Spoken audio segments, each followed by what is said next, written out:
हा आमच्या सगळ्यांच्या दृष्टीनं आनंदाचा क्षण आहे, ज्यांनी शांततेचा आणि अहिंसेचा संदेश संपूर्ण जगाला दिला. त्यांचं वास्तव्य हे चिरकाळ भावी पिढीच्या समोर राहावं यासाठी हा जो उपक्रम केलेला आहे तो अतिशय महत्त्वाचा आहे. आणि हा नुसता राज्याच्या दृष्टीनं नाही, देशाच्या दृष्टीनं महत्त्वाचा आहे. आणि त्या कार्यक्रमाला उपस्थित राहण्याची संधी मला पालकमंत्री महोदयांनी, थोरात साहेबांनी, सावे साहेबांनी दिली, त्याबद्दल मी त्यांचे आभार मानतो. दिशा सालीन प्रकरणामध्ये एक नवीन अँगल समोर आलेला आहे. मालवणी पोलिसांनी एक क्लोजर रिपोर्ट दाखल केला होता. त्यामध्ये दिशा साली यांनी आत्महत्या केल्याचं स्पष्ट होतं आणि त्याचबरोबर तिची स्वतःची आर्थिक बाबींमुळे तिने आत्महत्या केली. तिच्या वडिलांचे एक्स्ट्रा मॅरिटल अफेअर्स होते, त्यामुळे सुद्धा ती चिंतेत होती, त्यामुळे आत्महत्या केल्याचं त्या क्लोजर याबद्दल आमची भूमिका ही स्पष्ट आहे की तिच्या वडिलांनी हायकोर्टामध्ये पिटिशन दाखल केलेलं आहे. त्या पिटिशनमध्ये जे त्यांच्याकडे एव्हिडन्स असतील, जे पुरावे असतील ते कोर्टामध्ये ते सादर करतील. पोलिसांनी काय रिपोर्ट दिला आहे त्याच्यापेक्षा त्यांनी रिपोर्ट दाखल केल्यानंतर कोर्ट जे काय आदेश सरकारला देईल त्या पद्धतीनं आम्ही कामकाज करू आणि पुढे जाऊ. परत गोगावला असं म्हणतात, सुनील तटकरे यांनी विधानसभा निवडणुकीत स्नेहल जगताप यांना मदत केली होती, या मदतीची परतफेड म्हणून राष्ट्रवादीत पक्षप्रवेश देण्यात आले. भरतशेठ गोगावले हे आमचे नेते आहेत, रायगडचे मंत्री आहेत. त्यांच्या निवडणुकीला नक्की काय झालं हे आमच्या दोघांपेक्षा तेच चांगलं सांगू शकतात. त्याच्यामुळे त्यांच्याशी चर्चा केल्यानंतरच, कारण ते राष्ट्रवादी काँग्रेस पक्षाचे प्रदेशाध्यक्ष आहेत, त्यांच्यावर बोलणं उचित ठरेल. संजय राऊत काही वेळापूर्वी असं म्हणाले की शिंदे गटाला अमित शहाच्या पलीकडे देश दिसतच नाही. मला असं वाटतं की NDAचे नरेंद्र मोदी साहेब आणि अमित शहा साहेब हे लीडर आहेत.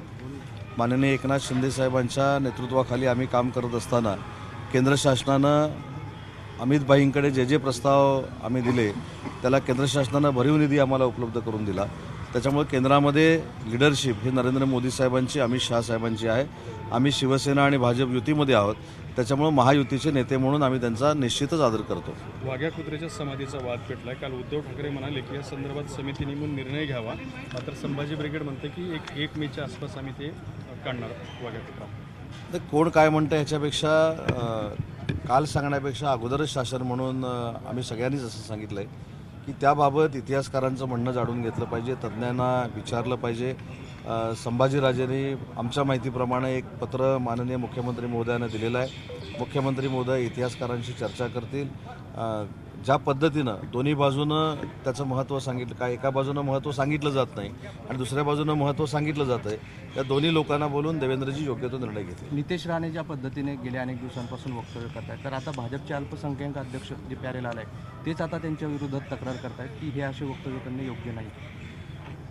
तर याच्यामध्ये मला असं वाटतं की त्यांनी काय वक्तव्य केलं होतं याच्यापेक्षा आम्ही शिवसेना म्हणून काय काम करतो हे देखील त्यांना आम्ही सांगण्याचा प्रयत्न केला होता की बाळासाहेबांची पूर्वीपासूनची, वंदनीय बाळासाहेबांची भूमिका होती की राज्यामध्ये राहणारा मुस्लिम समाजाचा माणूस असू दे, देशामध्ये राहणारा असू दे, त्यानं राज्यावर आणि देशावर प्रेम केलं पाहिजे. जो देशावर प्रेम करणारा मुसलमान आहे त्याचं समर्थन आम्ही सगळेच करतो. आणि म्हणूनच साबीर शेखसारखा एक कार्यकर्ता मुस्लिम समाजाचा हा 1995 ते 99च्या सरकारमध्ये वंदनीय बाळासाहेबांच्या आशीर्वादानं मंत्री होता.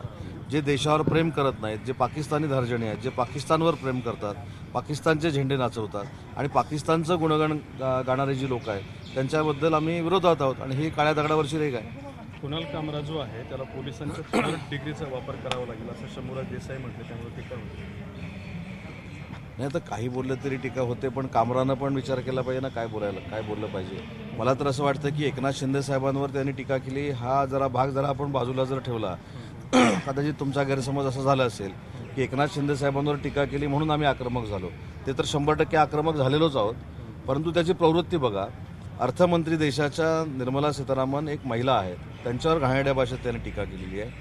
सुप्रीम कोर्टावर जी टीका केली हे जर आपण बघितलं आणि वाचलं तर आपल्याला देखील आश्चर्याचा धक्का बसेल. आनंद महिंद्रा असतील, मुकेश अंबानी असतील, यांच्यावर देखील त्यांनी टीका केलेल्या आहेत.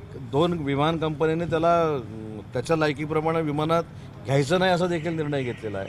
अशा विकृत व्यक्तीचं समर्थन करणं ही महाविकृती आहे. आणि म्हणून मला असं वाटतं की शंभूराजांनी ॲक्शनला दिलेली ती रिॲक्शन होती. टेरर फंड त्याला दिला जातो असा सुद्धा आरोप येतो आणि मागच्या 2 दिवसात 4 कोटी रुपये त्याच्या खात्यात परदेशातून जमा. आरोप म्हणण्यापेक्षा ही वस्तुस्थिती आता साबित व्हायला सुरुवात झालेली आहे. त्याच्यामध्ये असलेली घमेंड, त्याची वागण्याची पद्धत.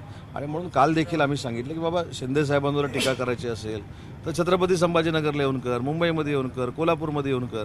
मग छत्रपती संभाजीनगरला आल्यानंतर जे काही परिणाम भोगावे लागतील हे त्याचे तो भोगणार आहे.